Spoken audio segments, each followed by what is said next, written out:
Very well, welcome back to Let's Play Xenogears. Last time we reached the second Anima dungeon, and you may see that I've made some changes off screen. So what I did, I put Citan in the team instead of Ellie. The reason why that is, well, I tried to do the dungeon with Ellie and Rico, but I couldn't really defeat the boss the way I wanted to. So I thought, okay, you know what? Ellie's gonna just sit down and Citan will do the work. And I remember you that Ellie, after this dungeon, will not be usable anymore, so remove everything from her. All the equipment, both on foot and gear, just remove everything from her if you want to keep whatever she has. On another note, I have serviced Citan's gear. There's really nothing here. Oh yeah, he keeps the Kishin sword, which we stole from the last boss, and that's the strongest sword he has so far. Another thing I did was this. I equipped Faye, Citan, and Rico with 3 evasion rings each. These actually transfer into gears, so gears have a little bit more evasion now, which is actually very useful. First thing you want to do here... Oh, I also did get some money off screen to buy those evasion rings. You want to move this rock and then dismount your gears. There is a little door here you can enter. And this room serves as our first puzzle in the dungeon, which is a little tricky to understand at first. Find the 3 hidden stones, then put them in the holes. Aim your sights higher. Looks like there's writing carved on the walls. What you have to do here is, you see there are 3 holes here. You need to find 3 hidden stones here that will fall from the ceiling when you perform certain actions. Now the 3 pillars will give you hints of where these stones are. This says the truth is back there. This says aim your sights higher. And this says the sin is true too. And you need to perform certain actions here to make them appear. This one is the easiest. The truth is behind here. Just check behind this guy. And there you go. This is our first stone. Aim your sight higher. Just jump on top of this and pillar. And you just jump again. Straight up if I can. It's a little tricky. There we go. And that's stone number 2. Stone number 3 is the hardest. And what you need to do, you need to check over here. It says 4 steps up, 10 steps west. This will guide you 1, 2, 3, 4 around this position. And if you check over here, as you can see, there's something blocking my path here. If you check this, you get stone number 3. Stone number 3 is the hardest. Sometimes the hitbox for that spot doesn't really work correctly. But it's around here. Just keep checking this area, and you'll eventually find it. I think you need to check both the pillar and the writing on the wall before that can actually work. But that's just a conjecture. Anyway, just push the stones into place. And that opens the way forward.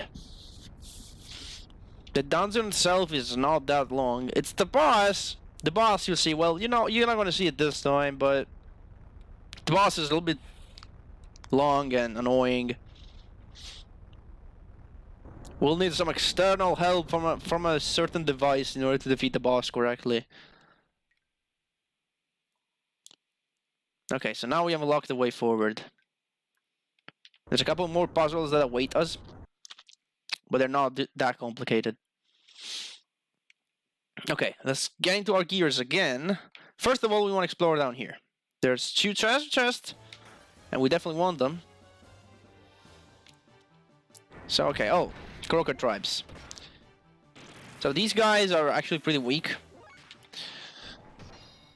They do 1 damage to gear. They do quite a bit of damage to characters though, so be careful. But they're mostly here to annoy you. They don't give experience, but they do drop fangs and scales, and especially scales they sell for quite a bit. So unfortunately all we can do here is just spam square commands and kill them.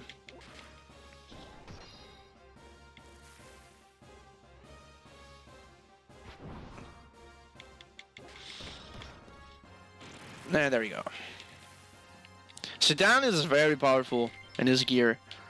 Almost as powerful as Rico is. Rico's more powerful, but Citan is basically there. Okay, what do we have here? Aquasol DX and an Ether Guard. Okay, that's all we get down here. To go back up, there's some steps you can use and jump on, maybe.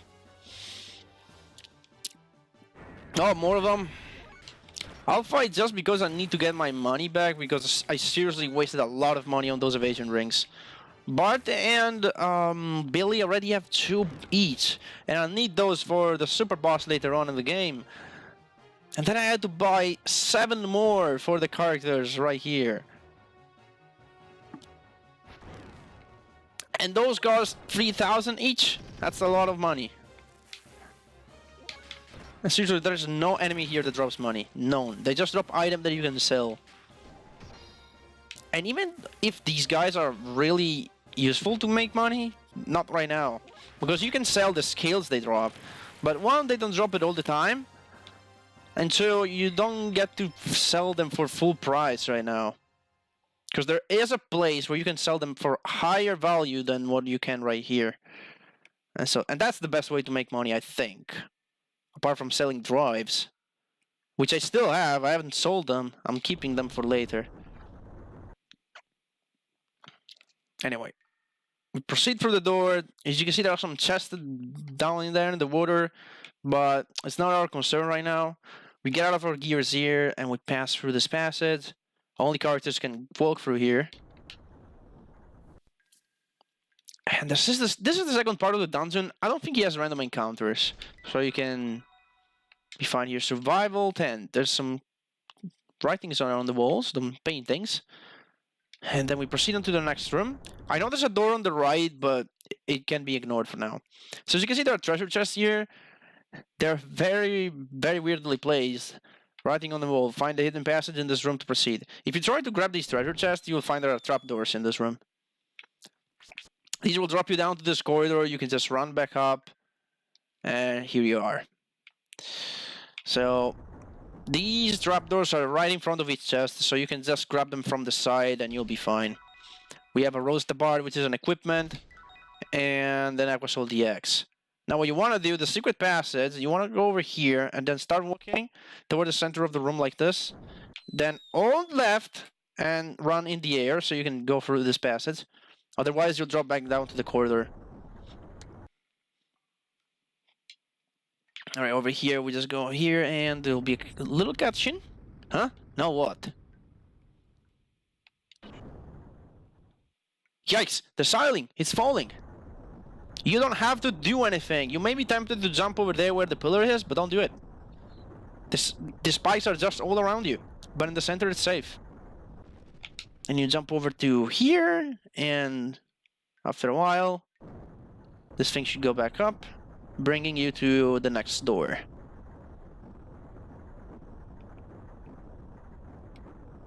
Yep, there it is. And this is actually the most serious puzzle you'll ever find here. Looks like there's a switch on the floor. Don't step on it. The idea is that there is this water here. You can raise it or lower it by 3 or 7, and the maximum is 10, and the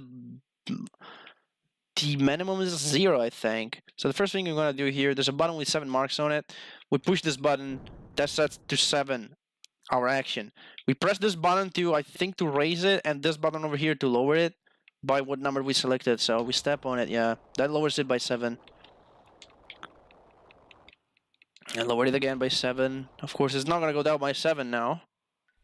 Okay, let's see. Looks like the water level won't go any low. Okay, down to 0, so we're gonna do this. Step on it.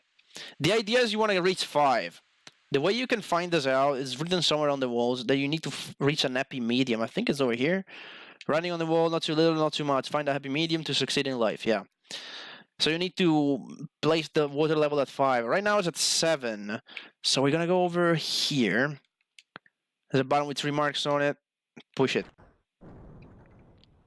Okay, so now we do this. Step on it, that goes down by 3, now it's at 4. I go down by 3, it's at 1.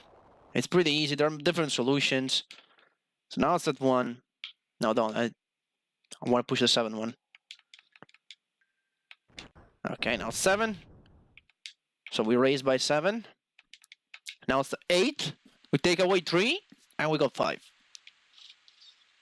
Easy as that. And now we take away 3. Yep, we did it.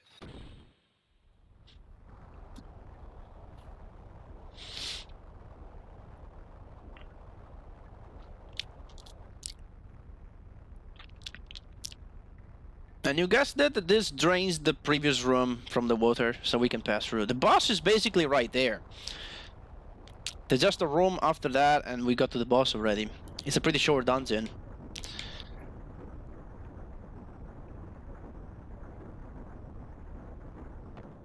Alright, let's drop down here.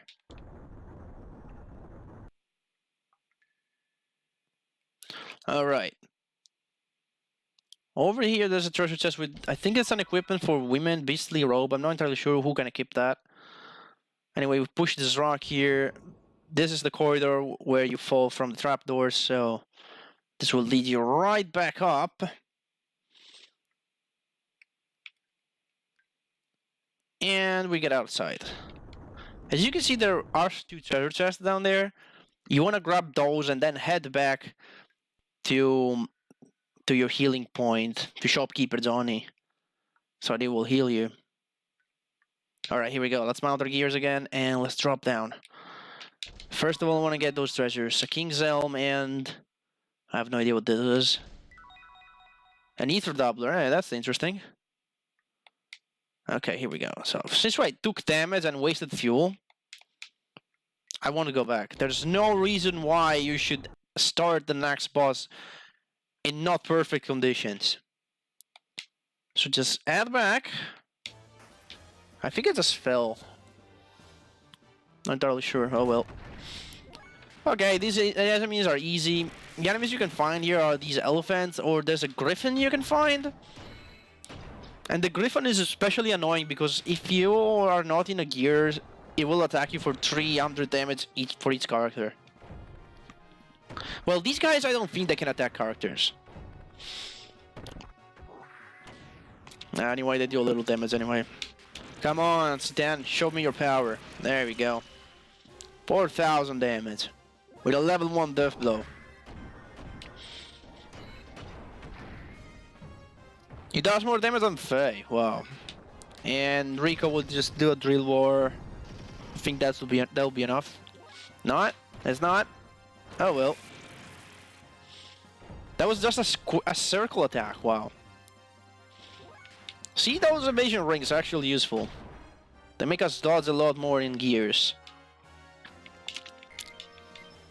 Ivory and Fang, stuff that we can sell, that's nice. Yeah, I fell, I knew it.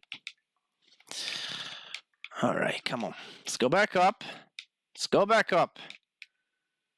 There we go. I want to fix my gear, thank you. No, I don't want to buy a tune-up. Fuel over here. By the way, Citan's gear didn't really need it to be serviced. Only armor, HP and fuel, and I mean engine were already, frame and engine were already maxed out. That's how strong he is.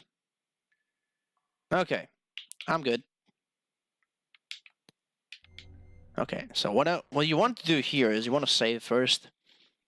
Make a save right here.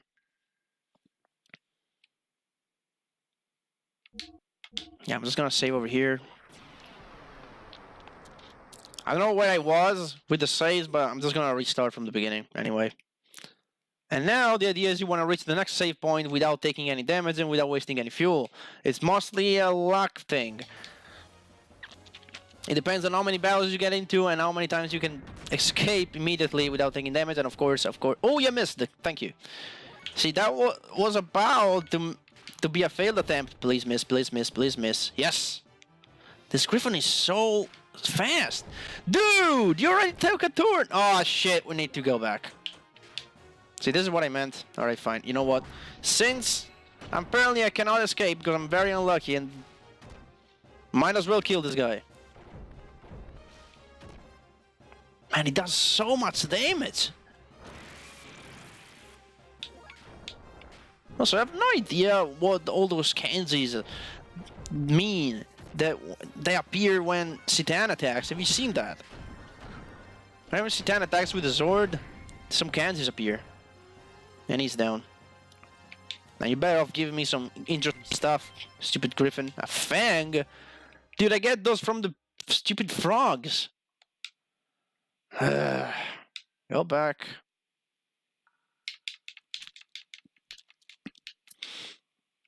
It's mostly an annoyance again, but trust me, you do want to get to the boss with no HP loss, no fuel loss. You need to be at your best when you fight that guy. I mean, it's not strong by the fact that it's hard to defeat. It's not hard to defeat, but it's hard to defeat the right way. Please not be a griffin again. Okay, fine. I got 2 turns to escape here. Okay, got it. The thing is that the boss can be defeated in a certain way, and in another way as well. That other way is the hard one. And that's the one you want, because you get a rare item if you do that. Please run away. Okay, there's another way you can avoid taking damage in gears, is just dismount the gears completely and have the characters move on. That's risky. And in fact, I'm gonna do that since I reached this room. I'm just going to dismount, see if I'm lucky enough. Or I'm straight to the door. I cannot open it, I need to be in a gear. Okay, maybe I need to be in a gear to open this one. I thought you didn't need to, but... Okay, the save point's right there. Just gonna make a jump. Then exit out. Okay, then I can enter the gears again and save. Nice. Boss is pretty close. But, again, we should be fine. Let's take a second save file here. Okay, we managed to get here with full HP. Now, there's one jump I need to do as a gear, I think. Now, I need to come up here as a gear. Now I need to exit out.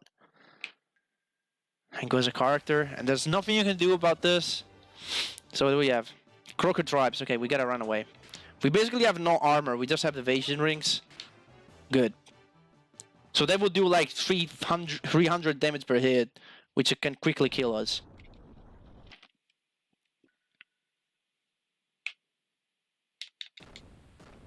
And like the last Anima Relic we entered, we get these blast doors leading to the Anima Relic itself.